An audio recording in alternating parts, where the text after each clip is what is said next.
Продовжуємо роботу. We continue our work in the Ukraine Crisis Media Center, and now we are going to speak about the start of filming Invisible Battalion, about the Ukrainian women participation in the war in Donbas. Our speakers are Maria Berlinska, author and director of Invisible Battalion, head of the NGO Institute for Gender Programs, and head of the Ukrainian Centre for Aerial Reconnaissance. Also, Svitlana Lishchynska, director of the documentary film of Invisible Battalion, Iryna Tsilyk, director of the documentary film project Invisible Battalion, Alina Horlova, director of the documentary film project Invisible Battalion, Adriana Susak, heroine of the project, and paramedic of the volunteer Aidar battalion, and Olena Bilozerska, heroine of the Invisible Battalion, who fights in the Ukrainian volunteer army. Welcome.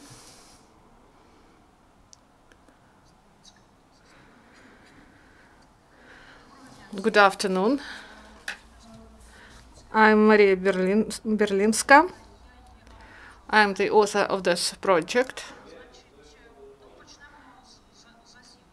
We start with the basics. Here you see the portraits of girls who were photoed in the framework of Invisible Battalion project. I will shortly outline our project. First, I'm going to tell you about the start of the story, and then about the concept and the tasks of the project, and then I will give the floor to our heroines and the participants of the project. So this story started in 2015. I visited the area of the front line, and I saw that women face some problems there, and they are working there, and they try to build their career there, and snipers and grenade launcher operators, they are in the positions of cooks or some other civilian positions. And this project was supported by women's organization and together with the Kiev Mogila Academy, and we created these photos, and this project became very important in the sense that it was the first and the last that raised this topic and influenced on the situation.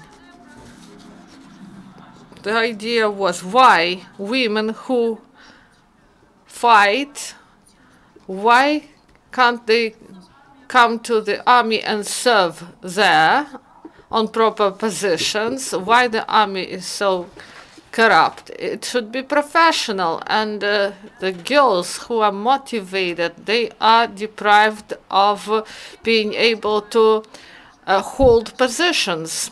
And top officials at the Ministry of Defense said that you will fail, and you have your own air surveillance, and we don't like it, but we worked with international organizations, UN Women and other organizations, Ukrainian Women's Fund, People's Deputies also helped. All these people were included in the process in order that the Minister of Defense broadened the list of positions that are available for women, and then the list was broadened, and this was the order 292. They didn't want to do it, but they did it under the pressure. So what it means, that sniper positions became open, and the reconnaissance officers' positions also became open, so women started to occupy positions of drivers, photographers, instructors, and physical training. And paratroopers are not included, and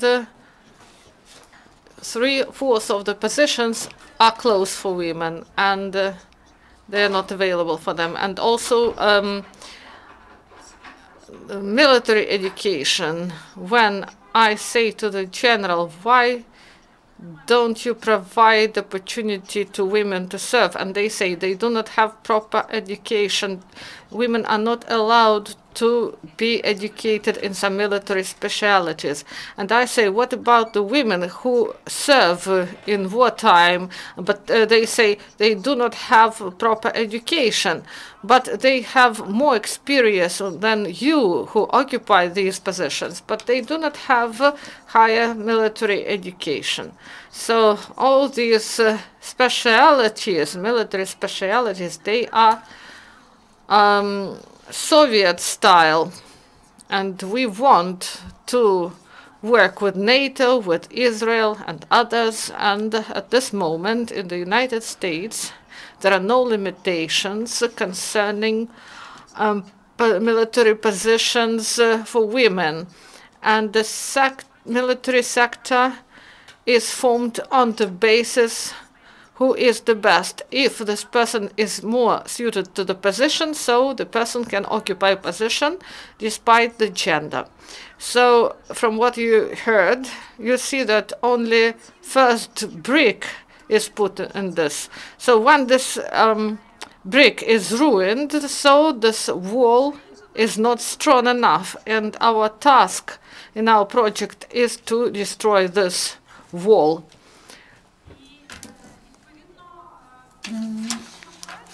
So we have 3 aims in this project: to document the story that is ongoing, to show these women, to show what is going on, how they fight.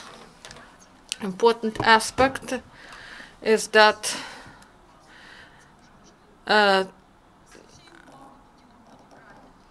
there are people, women, who work in the rear, but in our project we included only those people who know what is shelling, what is a battle.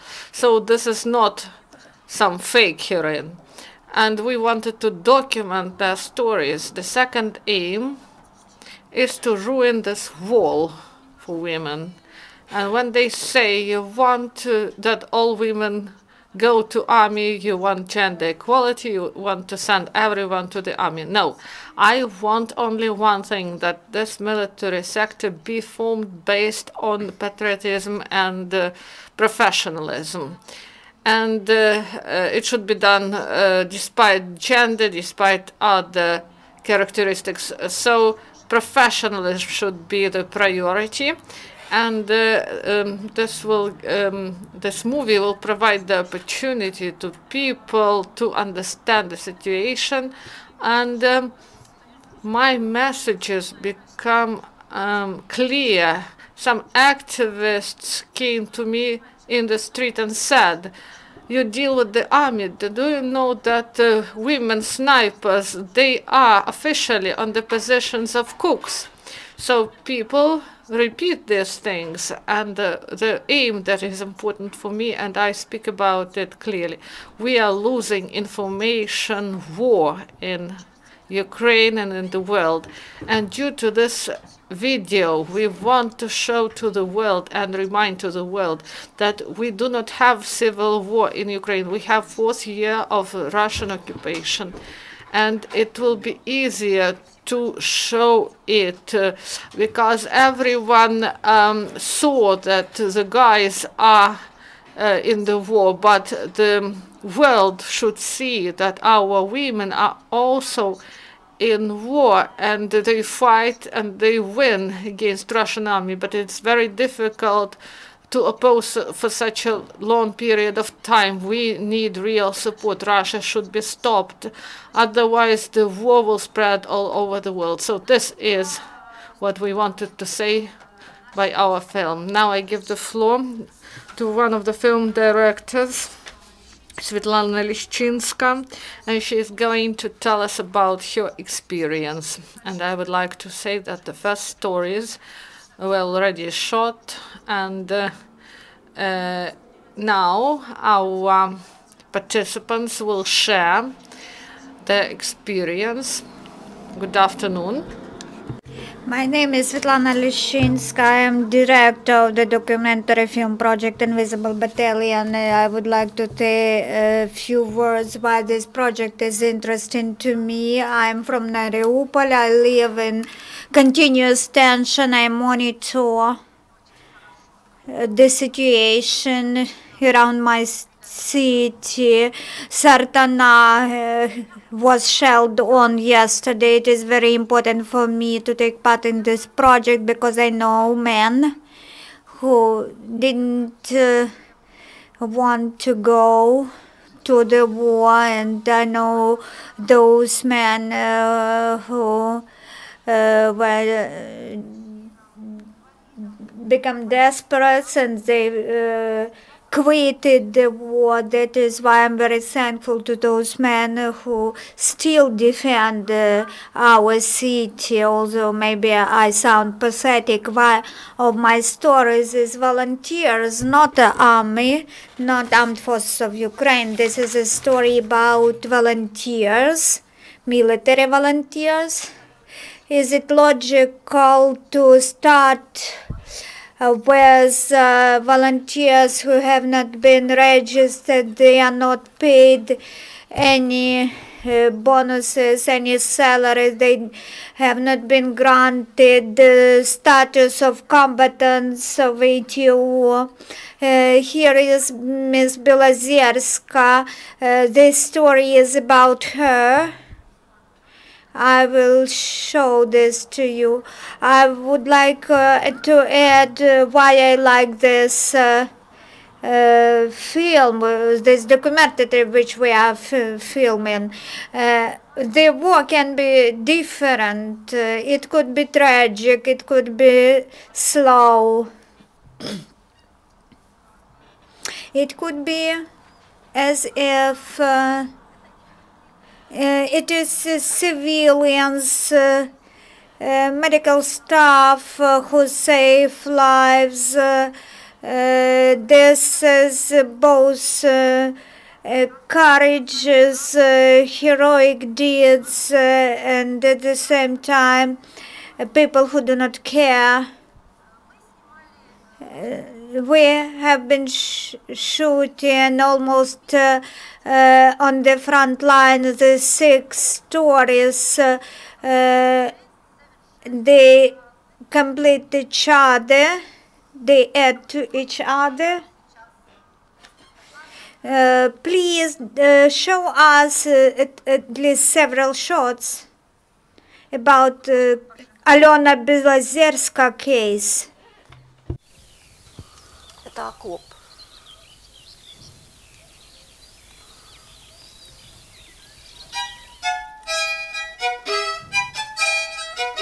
Війна це, в принципі, the war is art, and it is noble art. How to defend from evil. How can we defeat evil? Everything is good here, but there is some shooting.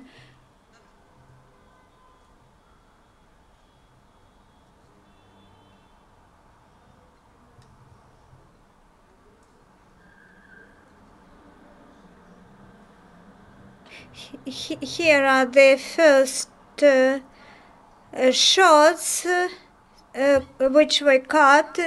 This is a specific story. It would be about tiredness because this is the 4th year of the war. The war has become routine. It has become the wound which could not be healed. It's like a chronic disease. We know that we have it, but we do not know whether we would die from this chronic disease or we would survive and defeat this disease. I have transited from position phase. The front line has not been changed fast. I would like to quote Olena: separatist has got tired, separatist got lazy. So I think both sides get tired. Our side, I would not say that they got tired, but they got used to this. Separatists got tired. And I think that my character, she will stay at the front line until the war ends. That's all. Thank you, Olena. Thank you, Svitlana. Yeah, the war now is the war of exhausting the enemy. And of course it has, it would have been ended long ago if not Russian backing. Unless the separatists have Russian backing. Good afternoon. I would start with my motivation why I am one of the directors of this project. I have always been thinking that I would be shooting only some game films, but the reality is far more impressive than some games or some fiction films, and we should document this reality. And I'm very interested as a director. I'm attracted by stories of unordinary people who are changing the fate of Ukraine, people who are among civilians or who serve at the front line as servicemen. It is surprising that in the Ukraine of 21st century still some women should fight for their right to be continuous players in military ranks as concern our characters, women characters. We have very many females who were shooting in our film. We have selected two characters. One of them is here, Adriana Susak. Her story is a story of discrimination. Aidar, serviceman, she was an assault trooper. She provided medical services, first medical aid to the injured persons and to the hostages, and she was documented as a sewer, but not a military woman. The other character of my film, our documentary, is Yulia Payevska. Her nickname is Tyra. She is a designer and Aikido trainer. Now she is a paramedic and a volunteer, and a very unordinary person, a very interesting personality. 1 month ago, we completed filming the episodes with her, and this film is the way of life which paramedic staff names the Balsava Road, which they use to bring the wounded soldiers to the hospital, and thus drama really made me concerned. This road is in the scars and wounds, lots of pits And when a car jumps while crossing these pits, we just can't imagine what those wounded persons feel. I would like to demonstrate you the first shots of this episode.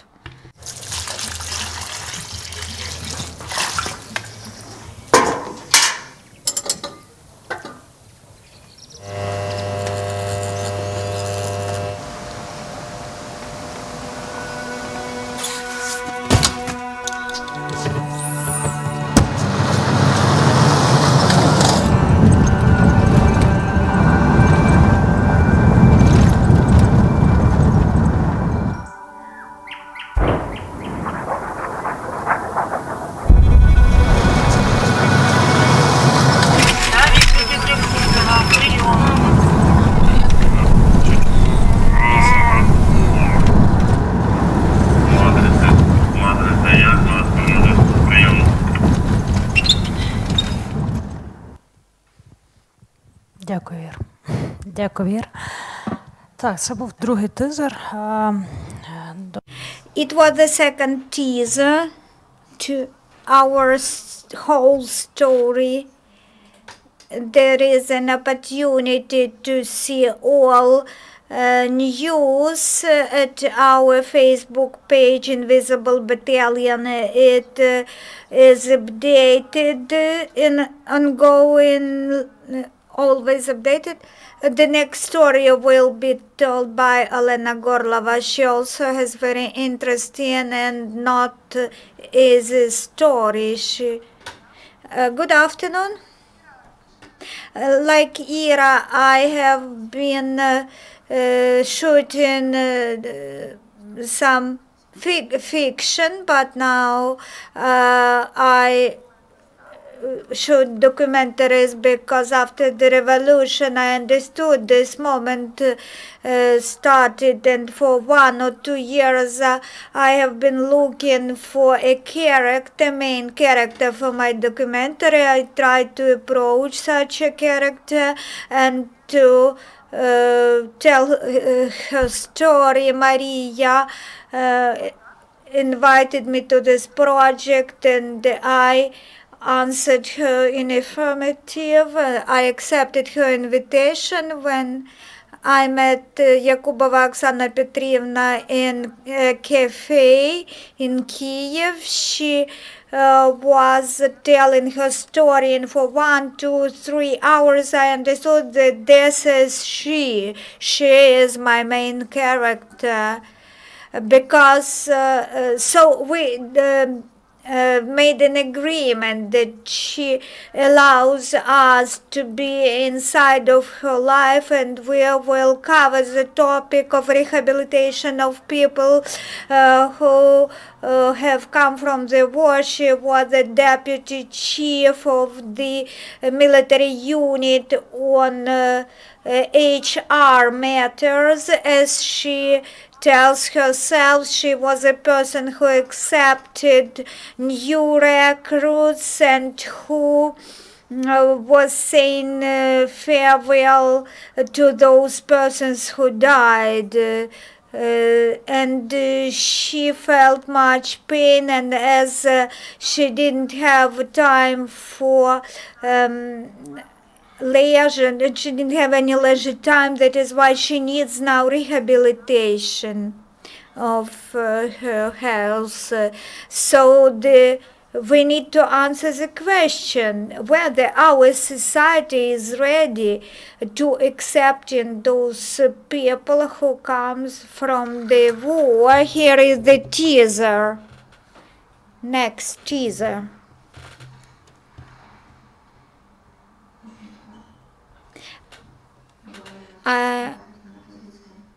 It is frightening, it is so painful to persuade soldiers to go to the positions when it is impossible to reach those positions. I saw how one girl, a small girl, was killed. She was torn into pieces. Her body was torn into small pieces, and why I am still alive when she has died? I feel guilty that I am alive.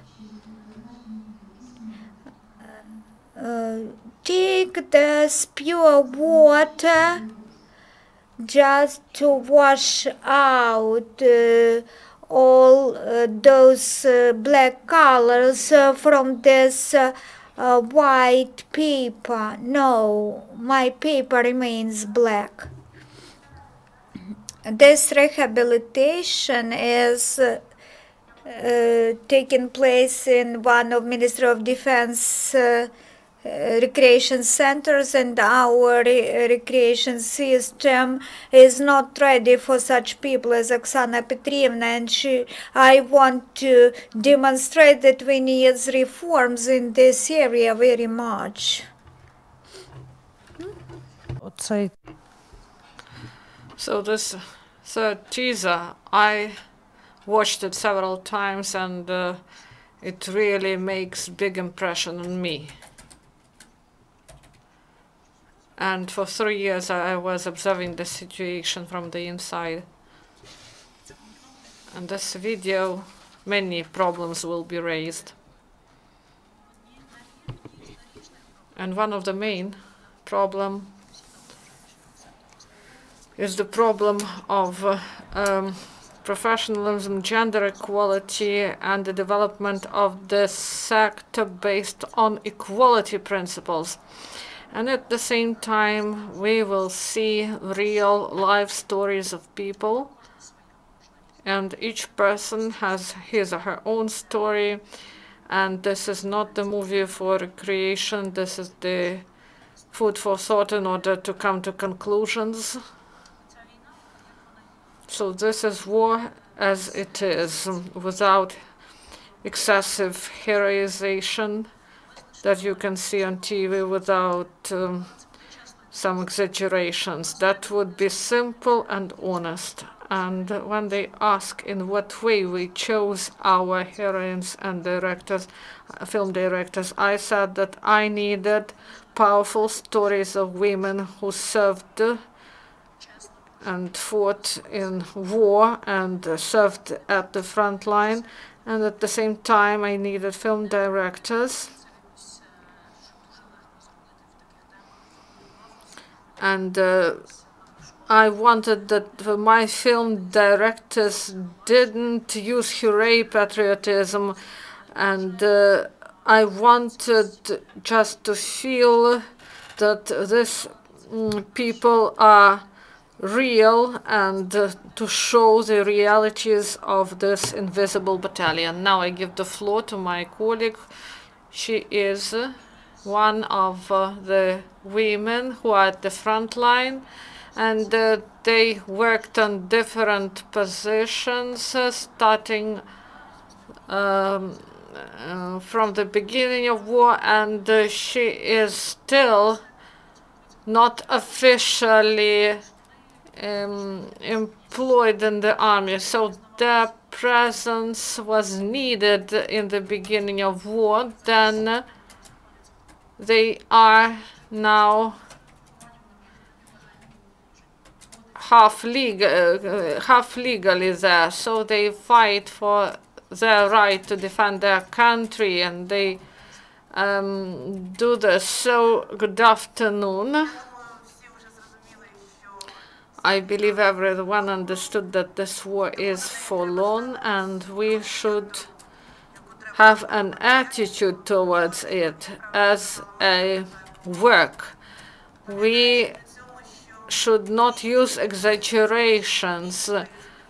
We should remember that wars are won in the sounds of marches, and we hope that this film, despite all objective and subjective reasons, we hope that this will be a story about our daily life and work, because this is our daily work. about discrimination. I do not have a moral right about discrimination of women, because we are all the same. We do not have statuses, and we do not have benefits, both men and women. And when I saw discrimination, this is not at the level of orders and provisions. This is something at the basic level. So maybe this is all from me. Now I have a question to you. What is, in your opinion, what is your attitude? Many people believe that you are a nationalist. Do you believe that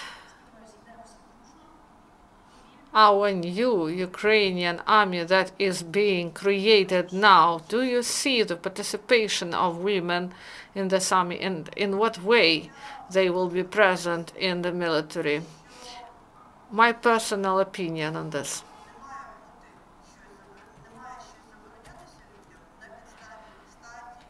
So people should be equal, and Maria said that everything should be based on professionalism.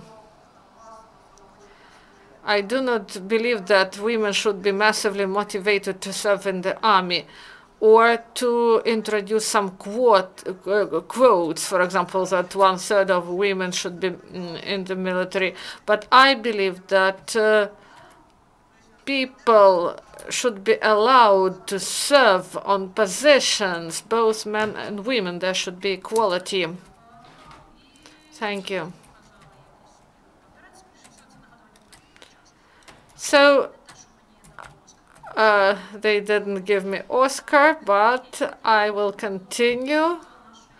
And we go to our next heroine. This is Adriana Susak.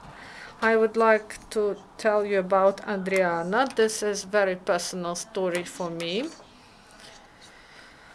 More personal than other stories. Adriana is a modest person, and she will never tell this, but when I came for the first time to the front line to work in aerial photography and to fly air drones, Adriana was the first person I met, and this was the beginning of September 2014, and I was impressed then, because she really did a lot.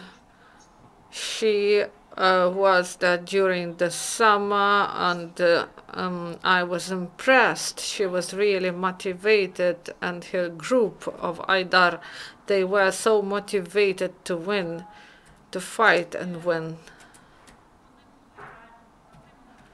And they really were brothers and sisters, and I was really impressed by this. And Adriana supported me during the first days at the front line. She never did something personally for me, but it is important when you do not know the rules of game there. So when you just arrived, and I will give the floor to Adriana. I had an honor to work with her. And it's really pleasant for me that she agreed to tell her story for this film and agreed to be shot in this movie.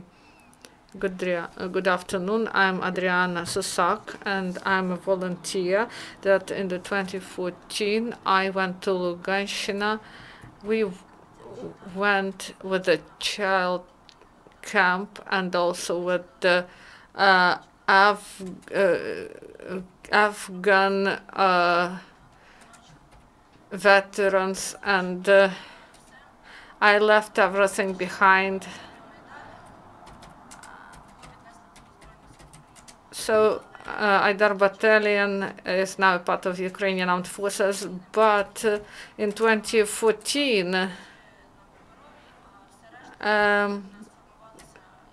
everything was formed like in Maidan.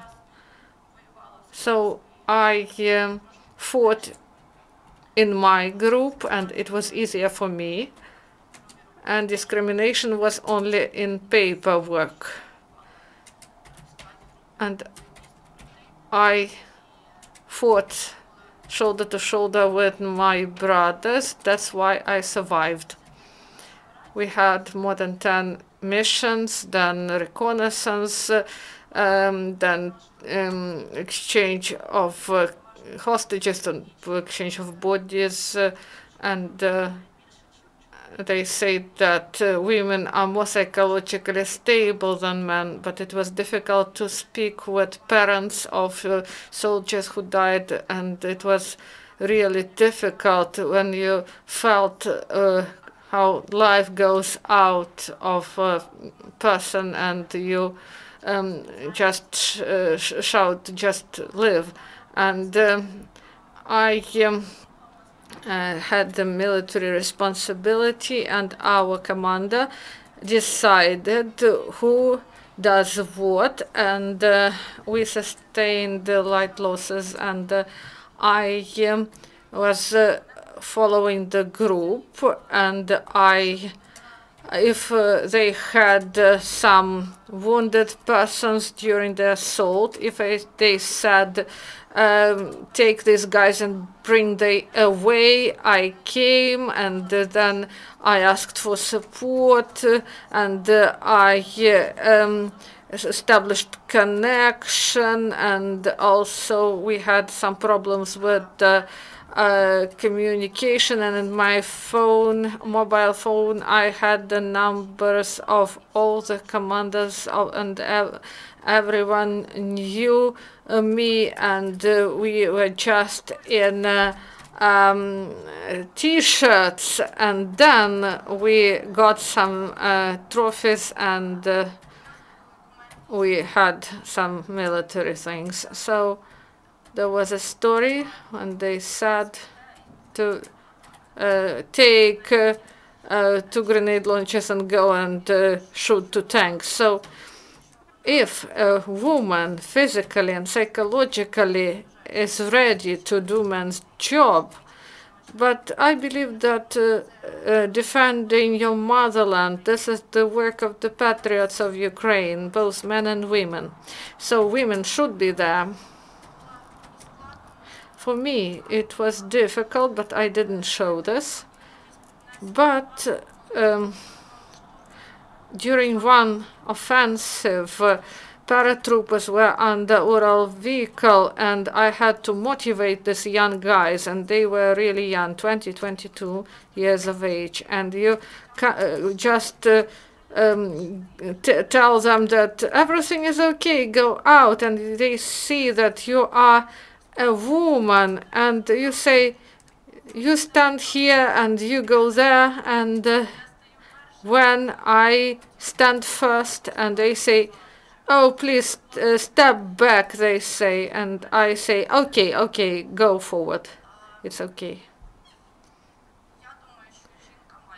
And I believe that woman has the right. So on paper, I was a tailor. I have education, and I could be a translator, military translator. And they didn't want to do this. They just made me a tailor. And after the Minsk agreements, when the war was in this position stage, and we saved Kharkiv and Lugansk territory, and in August we went to Lugansk, and we were in Bakhmut Road on the 25 checkpoint, and others were already seized. And when the colonel comes and say, Uncle Seryoja, support us with the aviation, and they say, Adriana, we need a military order. So everyone has their own position. And who are you? What is your position? And I said, you should give me some position, maybe. position of a tailor, and I will make some socks for the guys. So what was good in this volunteer army and the experience should be provided to the Ukrainian regular armed forces. Now I am not in war. I raised my son, and he is the participant of military actions because he stayed there with me for 5 months. He was in my belly.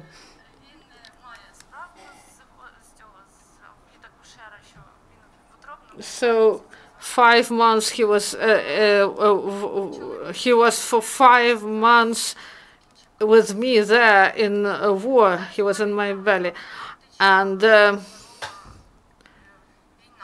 now I have a paper war because a lot of my commander is from Makiivka, Donetsk Oblast, and he does not have housing, and also my the participants of our group, they do not have proper status, they do not have benefits, and they now they adopted the order to provide the status to volunteer battalions, and there should be a document that you participated in military actions. And now I fight for my rights with the ministry to provide the documents to our guys. So we were together there, and now we stay together and fight for our rights. Thank you.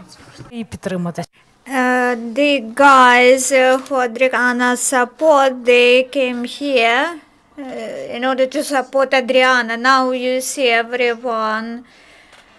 In our project team, we have much more participants. Our executive producer, Oksana Ivantseva, accountant of the project, Oksana Filabokova, SMM expert, Oksana Gerasimyuk, a lawyer who also is here. Thank you for coming, and we have representatives of the organization which supported our project, Internews Network, and supported by USAID as well. The USAID funding helps us, and that is why we can present this project today. We also have cameraman and other staff, and now we provided to you the main news. The film will be shown in October. Here you can see on the screen the banner of our film, and you can see the watch teasers of our film Invisible Battalion at our Facebook site, Invisible Battalion. And I would like to give you the floor for questions. Please present yourself. Introduce yourself and then ask your question. Thank you for your wonderful presentation. Maria, I have a question to you. My name is Galina Kovalchuk from Printing House Economica. Will there be a cinema where you will demonstrate your documentary? Where will you broadcast, maybe on TV, your film, and have your opinion, your parents' opinion changed to you? As it has already been said, we have 3 goals of the project. The first is to document, the second is to ruin the Berlin Wall in the Ministry of Defense, and the third is to win the information war. We know that Russia in the worldwide scale win in this information war. When we visit other countries, we are asked whether your national civil disturbance has been over already, so they don't know that this is the war between countries. We plan demonstration of our documentary at the first TV channel, or maybe other national TV channels. We are in the process of negotiations. Of course, there will be national TV channels, and we also plan to demonstrate the movie, the documentary at world festivals, and the diaspora has already demonstrated their interest in San Francisco, in London. We have been asked from diaspora members how our shooting is going. This film, this movie, would have effect of bomb explosion. It would demonstrate the war in reality and our women at the war. The parents, as usual, as adequate parents, they do not want their children to be at war. I lied to them when they understood that I am pregnant and I am at the front line in the battalion. Now I do not lie to them. The only thing which they ask me now, whether it is more difficult to fight here than as it in the front line. Yes, bureaucratic war is much more complicated. My parents are very thankful to me for their grandchild, and they are helping me very much. And my parents may come to my place anytime and help me. Are there any more questions? You're welcome. Introduce yourself. Second question. 2 questions. I'm a private person. How can we help? From Canada. I suppose this could be information assistance or funding. Do you want to engage Canadian diaspora? Yes, just communicate information about this documentary shooting, and let's share contacts, exchange contacts, contact details, and then the documentary could be broadcast in Canada. I'm not from Toronto. We plan many million audiences for this documentary, to watch this documentary. No questions. Then I would like to say that I was waiting for this documentary, for a documentary like this for a long time. As I was listening to you and as I was listening to the audience, I felt your braveness, your decisiveness, your young breakthrough force would drive our society to overcome the challenges which we face. I wish you every success with shooting and broadcasting the film. To finalize, I would like to say that the Ministry of Defense has some ugly staff members, but I think they would soon understand that we should focus on NATO standards, not on the Russian post-Soviet Union standards. And I also like trolling some Russian Federation military men and